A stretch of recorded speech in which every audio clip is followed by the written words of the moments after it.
जिंदगी खेलती भी है उन्हीं के संग जो खिलाड़ी बेहतरीन होता है। दर्द सबके एक हैं, कोई हताश होकर बिखर जाता है तो कोई संघर्ष करके निखर जाता है। जी हाँ मेरे दोस्त, बस इन्हीं संघर्ष के साथ शुरुआत करते हैं आज के सेशन की। देखते हैं आज का पहला क्वेश्चन आपके लिए क्या है। तो आप सभी लोग आज का पहला क्वेश्चन देख पा रहे होंगे। क्वेश्चन है, तारों के बड़े बड़े गुच्छों को कहते हैं। क्या है क्वेश्चंस? तारों के बड़े बड़े गुच्छों को कहते हैं।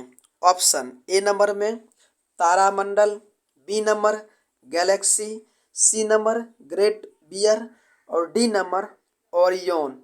तो इसका आंसर क्या हो जाना है? ऑप्शन नंबर बी हो जाना है। क्या चीज? गैलेक्सी। आगे देखते हैं। आगे है, हमारी गैलेक्सी की आकृति है। क्या है? हमारी गैलेक्सी की आकृति है। ऑप्शन ए नंबर में दीर्घ वृत्तीय, बी नंबर वृत्तीय और सी नंबर सर्पिल और डी नंबर परवलय। तो आंसर इसका क्या हो जाना है? ऑप्शन नंबर सी हो जाना है। क्या चीज? हमारी गैलेक्सी की आकृति है। आंसर क्या हो जाएगा? सर्पिल। समझ गए होंगे। आगे देखते हैं अगले प्रश्न को। प्रश्न है, जैसे ही कोई तारा रक्त दानव प्रावस्था में पहुंचता है उसका भविष्य निर्भर करता है। क्या है? जैसे ही कोई तारा रक्त दानव प्रावस्था में पहुंचता है उसका भविष्य निर्भर करता है। ऑप्शन ए नंबर में उसके आकार पर, बी नंबर उसकी आकृति पर, सी नंबर उसके द्रव्यमान पर और डी नंबर उसके क्रोड पर। तो आंसर क्या हो जाएगा इसका? ऑप्शन नंबर सी कि जैसे ही कोई तारा रक्त दानव प्रावस्था में पहुंचता है उसका भविष्य उसके द्रव्यमान पर निर्भर करता है। आंसर इसका उसके द्रव्यमान पर हो जाना है, यानी कि सी नंबर ऑप्शन इस प्रश्न के लिए सही हो जाएगा। आगे देखते हैं अगले प्रश्न को। प्रश्न है, ब्लैक होल या कृष्ण छिद्र। क्या है? ब्लैक होल या कृष्ण छिद्र क्या है? ऑप्शन ए नंबर में सघन पिंड है, बी नंबर कम सघन पिंड है, सी नंबर अनंत रूप से सघन पिंड है और डी नंबर पिंड नहीं है। तो क्या हो जाएगा आंसर इसका? ऑप्शन नंबर सी कि अनंत रूप से सघन पिंड है। फिर से देख लेते हैं क्वेश्चन को। ब्लैक होल या कृष्ण छिद्र अनंत रूप से सघन पिंड है। इसका आंसर ऑप्शन नंबर सी हो जाना है।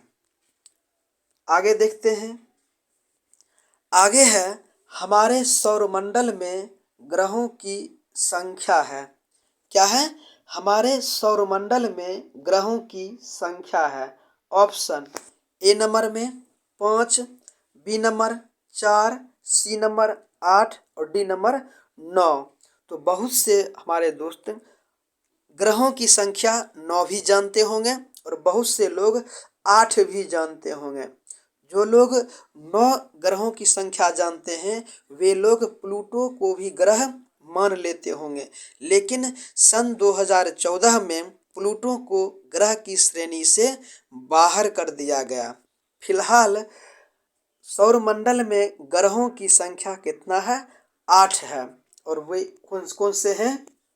तो आपको क्रम से याद रखना है कि बुध, शुक्र, पृथ्वी, मंगल, बृहस्पति, शनि, अरुण और वरुण। क्या चीज आपको याद क्या रखना है कि आपको इस तरीके से एक लकीर खींच लेने हैं। इस लकीर से बाएं साइड 4 ग्रह होते हैं और इस लकीर के दाएं साइड भी 4 ग्रह होते हैं और इसी प्रकार से आपको याद भी रखने हैं। ठीक, आपको इसी प्रकार से याद भी रखने हैं। ठीक, हम यहाँ पर आपको समझने के लिए कुछ रेखा खींचे हैं। क्या चीज़ कि देखिए, पहले जो रेखा हमने खींचा है छोटा है, इससे बड़ा ये हो गया, इससे बड़ा ये है, और इससे बड़ा अपना ये रेखा, और ये बड़ा हो गया। और इसके बाद देखिए एक हमने यहाँ पर न्यूट्रल लाइन खींचा है, इसी को हम मान सकते हैं क्या चीज़, क्षुद्र ग्रह। क्षुद्र ग्रह। और इसके बाद आप 5 नंबर, 6 नंबर, 7 नंबर और 8 नंबर दे लीजिएगा। उसके बाद यहाँ पे 1 नंबर कर लेते हैं। तो सबसे पहले क्या हो जाता है, बुध 2 नंबर में, शुक्र 3 नंबर, पृथ्वी 4 नंबर, मंगल, उसके बाद Brihaspati 6 number, Shani 7 number, Arun 8 number, Varun. तो देखिए 4 नंबर और 5 नंबर यानी कि मंगल और बृहस्पति ग्रह के बीच ही क्षुद्र ग्रह उपस्थित होते हैं। ये भी क्वेश्चंस आपको कहीं कहीं देखने को मिल सकता है। तो अगर आप इस तरीके से अगर याद रखते हैं तो आप चीज़ों को अत्यधिक दिनों तक याद रख सकते हैं। फिलहाल हम लोग अपने अगले क्वेश्चंस पर आते हैं। तो देखते हैं क्वेश्चन, सौर मंडल में ग्रहों की संख्या है, तो आंसर क्या हो जाना है, ऑप्शन नंबर सी हो जाना है, यानी कि 8 ग्रह हैं। आगे बात कर लेते हैं, सबसे बड़ा ग्रह है। आप फोटो को अगर आप याद रखे होंगे तो आप देखे होंगे कि सबसे बड़ा ग्रह है, तो आंसर क्या हो जाना है, ऑप्शन नंबर डी, यानी कि बृहस्पति ग्रह हो जाता है सबसे बड़ा ग्रह। आगे है सबसे छोटा ग्रह है, तो आप आराम से बता सकते हैं उस डायग्राम को याद रख करके कि सबसे छोटा ग्रह बुध ग्रह होता है। क्या चीज़, बुध ग्रह होता है। तो आगे देखते हैं इसी प्रकार से अगले प्रश्न को। प्रश्न है कि आप यहाँ से देख सकते हैं प्रश्न, तो देखते हैं अगले प्रश्न को। प्रश्न है, भारत द्वारा छोड़ा गया सबसे पहला उपग्रह है। क्या है प्रश्न, भारत द्वारा छोड़ा गया सबसे पहला उपग्रह है, यानी कि इसका ऑप्शन देखते हैं। ए नंबर में Apple, B number INSAT, C number Rohini और डी नंबर में भास्कर। तो इसका आंसर क्या हो जाना है, ऑप्शन नंबर डी, यानी कि भास्कर हो जाना है। फिर से देखते हैं क्वेश्चन, भारत द्वारा छोड़ा गया सबसे पहला उपग्रह क्या है, भास्कर है।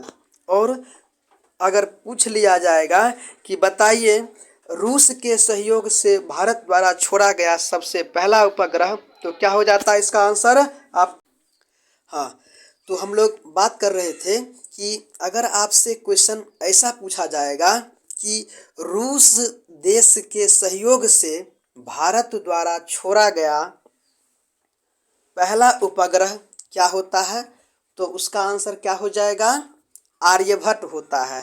लेकिन भारत द्वारा छोड़ा गया सबसे पहला उपग्रह क्या हो जाएगा, ऑप्शन नंबर डी, यानी कि भास्कर हो जाता है। समझ गए होंगे। आगे चलते हैं अगले प्रश्न को। प्रश्न है, पुच्छल तारे की लंबी पूंछ होती है। क्या है, पुच्छल तारे की लंबी पूंछ होती है। ऑप्शन ए नंबर में सूर्य से दूर, बी नंबर सूर्य से निकट, सी नंबर पृथ्वी से दूर और डी नंबर पृथ्वी से निकट। तो क्वेश्चन है, पुच्छल तारे की लंबी पूंछ होती है, यह सूर्य से दूर होती है। क्या चीज, सूर्य से यह दूर होता है, यानी कि इसका आंसर क्या हो जाएगा, ऑप्शन नंबर ए हो जाता है। आगे देखते हैं क्वेश्चन है, ग्रीष्म काल में सामान्य रूप से दिखने वाला एक तारामंडल है। क्या चीज, ग्रीष्म काल में सामान्य रूप से दिखने वाला एक तारामंडल है। ऑप्शन ए नंबर में Krittika, B number Saptarishi, D number Orion, D number वृश्चिक। तो इसका आंसर क्या हो जाएगा, ऑप्शन नंबर डी हो जाता है। क्या चीज, कि वृश्चिक हो जाता है। फिर से देखते हैं क्वेश्चन, ग्रीष्म काल में सामान्य रूप से दिखने वाला एक तारामंडल है, क्या चीज, वृश्चिक हो जाता है। आगे देखते हैं, आगे है दो मंदाकिनियों के बीच की दूरी है। क्या चीज, दो मंदाकिनियों के बीच की दूरी ऑप्शन ए नंबर में घट रही है, बी नंबर बढ़ रही है, सी नंबर अपरिवर्तित है और डी नंबर कभी घटती फिर कभी बढ़ती है। तो इसका आंसर क्या हो जाएगा? ऑप्शन नंबर बी यानी कि बढ़ रही है। और यह इस चीज को प्रूफ करने का काम बिग बैंग लेमेंटियर थ्योरी के द्वारा किया गया है कि ब्रह्मांड का विस्तार हो रहा है। तो जब ब्रह्मांड का विस्तार होगा तो क्या होगा? दो मंदाकिनियों के बीच की दूरी भी बढ़ती है। तो आंसर इसका ऑप्शन नंबर बी हो जाता है। आगे देखते हैं अगले प्रश्न को। प्रश्न है कि प्रकाश स्रोत और प्रेक्षक के बीच आपेक्षिक गति होने से प्रकाश की आभासी आवृत्ति बदल जाती है, इस घटना को कहते हैं। क्या है क्वेश्चन? प्रकाश स्रोत और प्रेक्षक के बीच आपेक्षिक गति होने से प्रकाश की आभासी आवृत्ति बदल जाती है, इस घटना को कहते हैं। ऑप्शन ए नंबर में big bang theory, B number Doppler प्रभाव और डी नंबर रमन प्रभाव। तो इसका आंसर क्या हो जाएगा? ऑप्शन नंबर बी यानी कि डॉपलर प्रभाव हो जाना है। क्या चीज? इसका डॉपलर प्रभाव आंसर हो जाना है। तो हम लोग इसका आंसर क्या हो जाएगा? डॉपलर प्रभाव। अन्य ऑप्शन है बिग बैंग थ्योरी। तो बिग बैंग थ्योरी में क्या होता है कि ब्रह्मांड का विस्तार होता है और यह सिद्धांत जॉर्ज लेमेंटियर के द्वारा दिया गया था। आगे है सी नंबर ऑप्शन रमन प्रभाव। रमन प्रभाव यह क्या कहते हैं कि सीवी रमन के द्वारा दिया गया था और इन्हीं खोज के लिए 14 फरवरी 1928 को इन्हें नोबेल पुरस्कार दिया गया था। क्या चीज? रमन प्रभाव की खोज के लिए। तो इसका आंसर क्या हो जाएगा? ऑप्शन नंबर बी सही हो जाना है। आगे देखते हैं। आगे है विकिरण मितीय। क्या चीज? विकिरण मितीय काल निर्धारण द्वारा आयु जानी जाती है। विकिरण मितीय काल निर्धारण द्वारा आयु जानी जाती है। ऑप्शन ए नंबर में तारामंडल, बी नंबर सौरमंडल और सी नंबर गैलेक्सी और डी नंबर किसी की भी नहीं। तो इसका आंसर क्या हो जाएगा? ऑप्शन नंबर बी यानी कि सौरमंडल हो जाना है। फिर से देखते हैं क्वेश्चन। विकिरण मितीय काल निर्धारण द्वारा आयु जानी जाती है किस चीज का? सौर मंडल का। तो दोस्तों बस आज के लिए इतना ही। अगर वीडियो अच्छा लगे तो लाइक ज़रूर करें। चैनल को अभी तक सब्सक्राइब नहीं किए हैं तो सब्सक्राइब ज़रूर कर लें और अपने दोस्तों के साथ शेयर करना बिल्कुल ना भूलें। तो मिलते हैं अगले कोई नए वीडियो में, तब तक के लिए धन्यवाद।